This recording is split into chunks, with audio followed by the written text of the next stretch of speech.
మా కల్లో కూడా ఊహించల యువత భవిష్యత్తుకి మీరు అండగా నిలబడతారనుకున్నాం. మా కళల్ని ఇలా కాల రాసేస్తారని తెలిస్తే మీతో ఎందుకుంటాం?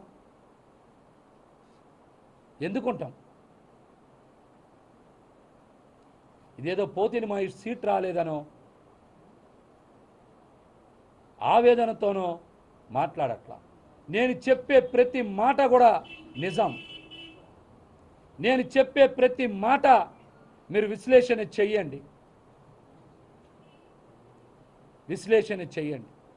నా మీద సాయంత్రం నుంచో రేపటి నుంచో చాలామంది ప్రెస్ మీట్లు పెట్టచ్చు, ఇష్టానుసారం మాట్లాడచ్చు. ఇంకా మాట్లాడతా. నాదెండ్ల మనోహర్ లాంటి వ్యక్తి పశ్చిమ నియోజకవర్గంలో ఎవరెవరితో ప్రెస్ మీట్లు పెట్టిస్తున్నారో తెలుసు. వస్తా తెనాలి, పెడతా అక్కడే ప్రెస్ మీట్, అక్కడే మాట్లాడతా. చాలా వాస్తవాలు ఇంకా ఉన్నాయి, బయట పెడతా. అవలా ఇంకా అవలా. చివరగా ఒకే ఒక్క మాట, దేనికి నాకు భయం లేదు. నేను చెప్పేవన్నీ నిజాలే అని నేను సంపూర్ణంగా నా గుండె మీద చెయ్యేసుకొని చెప్పగలను. పవన్ కళ్యాణ్ గారిని ఒకే ఒక్క కోరిక కోరుకుంటున్నా. రేపు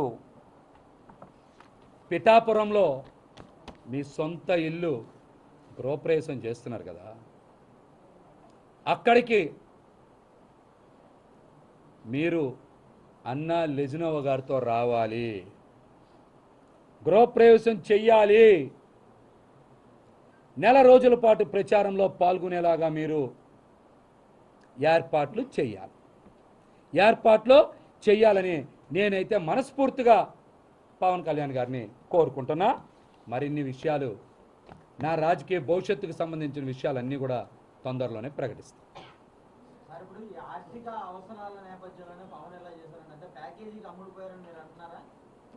తెలుస్తాయి, మీకు అన్ని ఆధారాలతోనే ఇస్తా. మీకు అన్ని ఆధారాలే బయట పెడతా. అప్పుడే ఎక్కడ రేపు ఒక్కరోజే కదా ఉగాది ఉంది, అవగానే మళ్ళీ మాట్లాడతాను. మీ రాజీనామా పవన్ కళ్యాణ్ గారి దృష్టికి తీసుకుని వెళ్ళారా, ఓన్లీ మెయిల్ ద్వారా పంపించారు? నేనైతే రాజీనామాని పంపించాను. పవన్ కళ్యాణ్ గారి దృష్టికి వెళ్తుందా, పార్టీ కార్యాలయానికి వెళ్తుందా కాదు. జనసేన పార్టీయే వాట్సాప్లో నడుస్తుంది. నేను కూడా వాట్సాప్ ద్వారానే పార్టీ వర్గాలకి పంపించాను.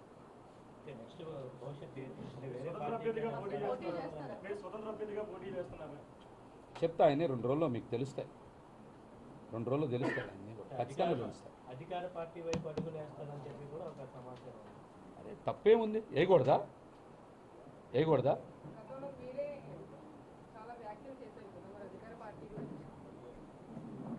రోజు అందరికి చెప్పే సూత్రమే. మా రాజకీయాల్లో శాశ్వత మిత్రులు ఉంటారా? అందరికీ లేని సూత్రాలు ఒక్క మహేష్కే వర్తిస్తాయా?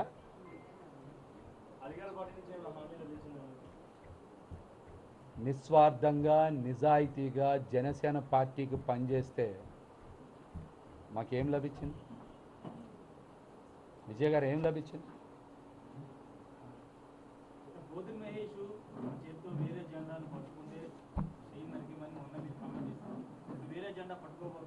మంచి ప్రశ్న అడిగారు. రాజధానిలో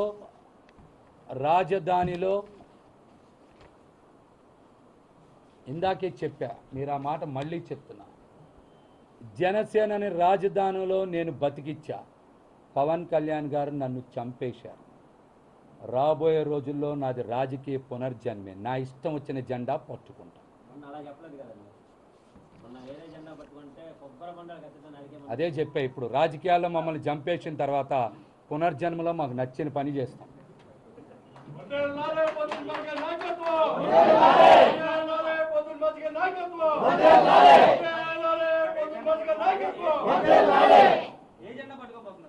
అన్నీ తెలుస్తాయి 2 రోజుల్లో. 3 జెండాలు మోసారు నిన్నటి వరకు అందరు. ఇంకేం పెద్ద మ్యాటర్ ఏముంది? అంత ముందు 3 మోసాం, 6 మోసాం. ఇంతకన్నా ఏం మోయాలి? ఇంకా వర్ధిల్లాలి పోతు రమేష్ గారి నాయకత్వం వర్ధిల్లాలి పోతు రమేష్ గారి నాయకత్వం వర్ధిల్లాలి పోతు రమేష్ గారి నాయకత్వం వర్ధిల్లాలి